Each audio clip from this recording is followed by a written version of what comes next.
우리가 이제 반도체 업황이라고 한다면 최근에 뉴스 중에 나온 부분이 이제 애플과 퀄컴의 합의가 있지 않습니까? 맞습니다. 이런 부분에서 시장의 전체적인 큰 흐름이 시장 반등을 어떻게 보면 가속화시키는 게 아닌가 이렇게 보여지고 있겠지만 일반 투자자분들께서는 이런 내용이 뭔지 모를 것 같아서 저희가 간단하게 준비를 해보았습니다. 네. 우선 애플 같은 경우는 이제 다들 아시다시피 아이폰을 만드는 회사고요. 그쵸. 퀄컴은 그 아이폰에 들어가는 칩을 만드는 회사입니다. 네. 근데 이제 이런 칩을 공급하고 핸드폰을 만들고 이런 네. 게 국내 같은 경우라면 이제 삼성전자가 워낙 크니까 이제 다른 그 칩 관련 업체들이 그렇게 큰 소리를 못 하는데 네. 여기 같은 경우는 조금 큰 소리를 하고 소송을 건 적이 있었죠. 그쵸. 그래서 이제 애플과 퀄컴과의 이제 그 소송 대결이 걷잡을 수 없이 퍼진 부분에서 시장의 전체적인 고점 부분과 논란과 특히 반도체나 IT 업황에 대한 좀 그 우려감이 있었는데요. 맞습니다. 이런 부분이 둘 사이에 이해관계가 맞아서 합의한 부분이 체크된 부분이 있습니다. 5G가 이번에 개괄함에 따라서 네. 이제 삼성전자가 5G 핸드폰을 처음으로 내놓으면서 이런 다른 업체들에 대해 5G에 대한 현황을 한번 살펴보니까 네. 애플은 5G에 관한 내용이 아직 부족합니다. 그런 부분이 왜 뭔가 하니 5G에 대한 관련된 칩을 생산하는 업체가 세계에서 3개 업체로 알려지고 있습니다. 네네. 뭐 삼성전자 다들 아실 테고 네. 화웨이 잘 아실 테고 그다음에 퀄컴이 있는데요. 네. 우선 애플이 예를 들어 아이폰을 만들고 5G를 한다고 하면 칩을 가져와야 되는데 설마 삼성전자한테 가져오진 않지 그렇죠. 않겠습니까? 가져오진 않겠죠. 그런 부분이 있고 또 화웨이에 갖고 오자니 지금 트럼프가 미중 무역 협상, 무역 분쟁으로 굉장히 지금 시끌벅적한데 그렇죠. 이 와중에 중국의 업체를 쓰면 거의 트럼프가 말하는 진짜 페이크, 입장이 조금 어렵네요. 그런 부분이 있기 때문에 네. 어쩔 수 없이 울며 겨자 먹기로 퀄컴 제품을 쓸 수밖에 없습니다. 근데 이제 퀄컴이 그걸 알고 조금 딜을 쳤습니다. 네. 화해하자고 하니까 이제 조건이 있는데 조건을 뭔가 하니 네. 6년간 로열티를 지급해달라. 이제 그간의 로열티 밀린 것도 지급해달라. 아. 그리고 우리가 기존에 서로 간에 소송을 건 거, 뭐 이게 제품에 대해 소송을 거니까 네. 뭐 라이센스로 또 걸고 서로가 막 이렇게 물고 물리는 관계인데 네. 이 소송을 깨끗이 취하하고 이제 앞으로 우리랑만 거래하자. 이런 식으로 크게 뭐 한 4가지 정도의 이제 소송에 대한 부분을 일단락하면서 빅딜을 제안을 했네요. 네, 빅딜을 하면서 그날 퀄컴의 주가가 무려 22%까지 오. 급등하고 그 종가에는 한 10% 정도 거의 급등하는 모습. 이게 국내로 따지면 굉장히 뭐 시가총액 한 굉장히 높은 종목군에 그쵸. 속한데 이러면서 이제 퀄컴 CEO가 너무 흥분한 나머지 네. 그 인터넷에서 퀄컴 최고의 날이다. 이렇게 뭐 얘기할 만한 이렇게 네. 나오는 부분이 있었고요. 잠깐 차트로 살펴봐서 지수로 보시면 업종에서 필라델피아 반도체 지수가 어제까지 거의 고점을 찍고 맞습니다. 굉장한 상승폭을 보이면서 국내 지금 반도체 업체랑은 좀 비슷한 종목도 있고 아닌 종목도 있는데 이렇게 급등하는 모습을 보여주면서 네. 국내 종목 중에서 삼성전자, SK하이닉스도 많이 갔지만 중소형 종목군에 어떠한 종목군이 있지 이렇게 생각하시는 분들이 많을 것 같아서 저희가 몇 가지 종목을 준비해 보았습니다. 네, 어떤 종목이 우선 첫 번째는 있을까요? 이제 테스입니다. 네.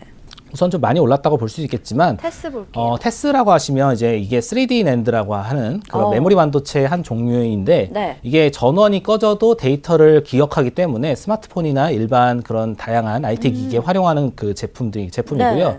테스 업체가 지금 보시면 좀 올라온다고 볼 수 있겠지만 주봉으로 살짝 바꿔보면 작년 내내 정말 신나게 빠졌습니다. 그렇네요. 작년에 그 업황에 대한 공급 과잉, 반도체 업황의 공급 과잉 우려나 뭐 네. 일반적으로 반도체에 대한 종목군의 그 약세 그런 부분을 어떻게 보면 테스가 온몸으로 맞았기 잡았네요. 때문에 지금 국면에서 상승한다고 쳐도 아직도 예전 그 과거의 영광에 대비해서는 아직도 네. 먼 길입니다.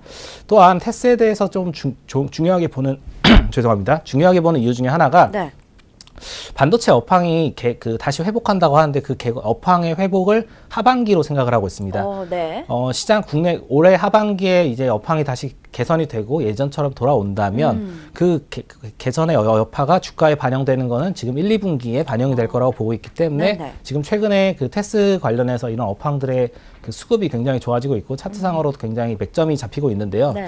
이런 부분에서 테스를 어떻게 보면 지금 말씀드릴 세 종목 중에서 최선호주로 꼽아보고 싶고 두 번째는 이제 원익 IPS입니다. 네, 원익 IPS도 볼게요. 목감기 조심하시기 바라고요. 네. 목감기. 저 바라보면서 말씀 미칠 자제해 것 같은데. 주시기 머리가 바랍니다. 멀어서 다행이네요. 아 정말. 참고로 판피린이라고 네. 아시죠? 뭐 감기 알고 조심하세요. 있죠. 네, 그게 동아 소시홀딩스인데 네. 감기 관련주입니다. 네, 한번 알겠습니다. 관심 가져주시기 바라고. 네. 원익 IPS를 보시면 원익 IPS가 지금 최근에 리포트들이나 내용 중에서는 대장주로 꼽히고 있습니다. 네. 원익 테라세미콘과 합병을 하면서 지금 주가적으로 약간 조정을 받았지만 주봉으로 보더라도 비슷한 흐름입니다. 반등폭 그렇습니다. 올라오고 있고 네. 조금 세다고 볼 수 있겠고요. 삼성전자 반도체 장비 투자와 지금 이번에 뭐 삼성 디스플레이 쪽이나 이런 쪽에서 크게 밀고 있는 QD, 퀀텀닷 네. 이 관련된 디스플레이 쪽이나 OLED 쪽 그리고 플렉서블 OLED 투자에 가장 큰 수혜를 받을 거라고 그렇죠. 전망하고 있기 때문에 원익 IPS도 같이 보시면 좋을 것 같다는 느낌을 말씀을 드리고요. 네. 그다음에 마지막으로 이제 KC텍입니다.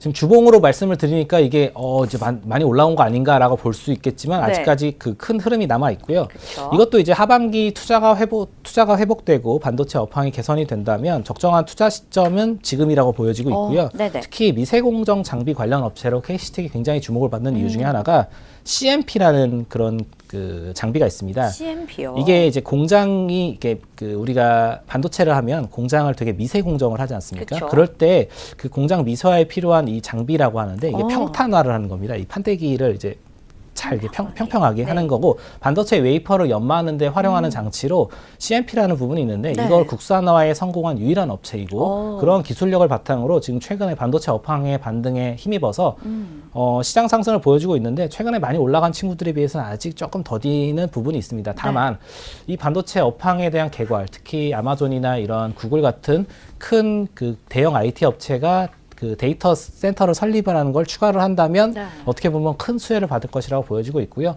지금 국내에서 대표적인 SK나 하이닉스에서 뭐 평택이나 뭐 이런 여타 공장들을 짓고 있는데 이런 네. 부분에서도 수혜를 받을 것이라고 전망하기 때문에 반도체 업황을 한번 생각을 해보신다면 그리고 앞서 말씀드린 5G나 뭐 반도체 그리고 자율주행, AI 이런 4차 산업에 대한 기본적인 베이스가 이런 반도체 칩과 이런 관련된 제품군에 힘입어서 성장하는 산업이기 때문에 한번 관련된 업체들을 한번 자세히 보시면 좋을 것 같다는 말씀 추가적으로 드려보도록 하겠습니다.